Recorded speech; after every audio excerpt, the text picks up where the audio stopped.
আমরা ক্ষমতায় আসার পর এভাবে মানুষ অর্থাৎ ছাত্ররা বিক্ষোভ করার পর অনেক ক্ষেত্রেই ছাত্র দমন করা হয়। আমাদের দেশে কেউ একজনকে ঘুষি মারলে দেখি অনেকে বিবৃতি দেয় যে আমাদের দেশে অনেক দেশের তুলনায় মানবাধিকার অনেক ভালো।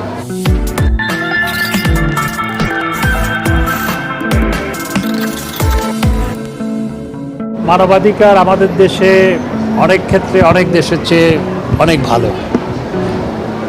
Human rights in no country is perfect, nowhere in the world is perfect. মার্কিন যুক্তরাষ্ট্রে কী হচ্ছে আজকে, ছাত্ররা যখন বিক্ষোভ করছে তখন তাদেরকে পুলিশ যেভাবে দমন করছে, যেটি আমরা টেলিভিশনে দেখতে পাচ্ছি, এমনকি মাস্টাররাও রেহাই পায়নি পুলিশের পিটুনির হাত থেকে। ২৫০০ ছাত্রছাত্রীকে গ্রেপ্তার করা হয়েছে।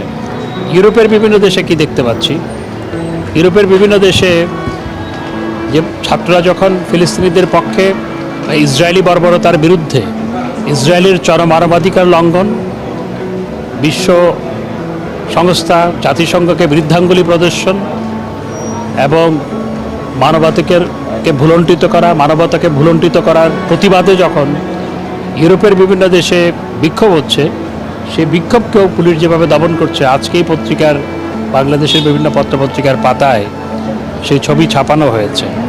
সুতরাং মানবাধিকার কোনো জায়গায় পারফেক্ট নয়। আমাদের দেশে অনেক দেশের তুলনায় মানবাধিকার অনেক ভালো। আমাদের দেশে ছাত্ররা বিক্ষোভ করলে যেভাবে অন্যান্য দেশে এখন দমন করা হচ্ছে, আমাদের দেশে সেভাবে দমন করা হয়নি অতীতে। যখন মার্শাল ল ছিল তখন হয়েছে, আইয়ুব খানের সময় হয়েছে, ইয়াহিয়া খানের সময় হয়েছে, জিয়া রহমানের সময় হয়েছে, এরশাদের সময় হয়েছে। আমরা ক্ষমতায় আসার পর এভাবে মানুষ অর্থাৎ ছাত্ররা বিক্ষোভ করার পর অনেক ক্ষেত্রেই ছাত্ররা বিক্ষোভ করেছে, সেভাবে দমন করা হয়। আমাদের দেশে কেউ একজনকে ঘুষি মারলে দেখি অনেকে বিবৃতি দেয়, যে আবার কেউ কারো ধাওয়া খেলেও বিবৃতি দেয়। এখন ইউরোপ এবং আমেরিকায় যেগুলো ঘটছে সেগুলো তো আমরা চোখের সামনে দেখতে পাচ্ছি। সুতরাং আমাদের সবারই মানবাধিকার যাতে আরও ভালো হয় সেজন্য কাজ করার প্রয়োজনীয়তা রয়েছে। আমরা অবশ্যই আমাদের ডেভেলপমেন্ট পার্টনারদের সাথে এই নিয়ে কাজ করতে চাই, আমাদের দেশে মানবাধিকার আরও উন্নত করার জন্য। একই সাথে ইউরোপ এবং আমেরিকাতেও যাতে আরও মানবাধিকার সংরক্ষিত হয়, সেজন্য আমরা সবাই একযোগে কাজ করা প্রয়োজন রয়েছে।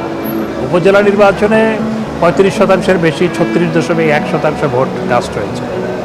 এটি আমি মনে করি যে যেভাবে ভোট বর্জনের জন্য ডাক দেওয়া হয়েছে, ভোট প্রতিহত করার জন্য ডাক দেওয়া হয়েছে এবং বিএনপি সহ অনেকগুলো রাজনৈতিক দল অংশগ্রহণ করেনি, সেই ক্ষেত্রে এই হার আমি মনে করি ভালো।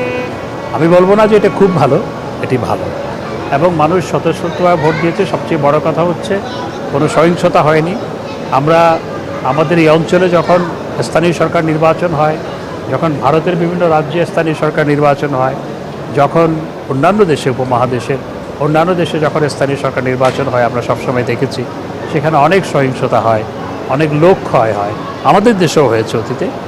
সেই তুলনায় এবার অত্যন্ত শান্তিপূর্ণভাবে নির্বাচন অনুষ্ঠিত হয়েছে এবং আমি আশা করি যে পরবর্তী ধাপগুলোতে ভোটের হার আরও বাড়বে।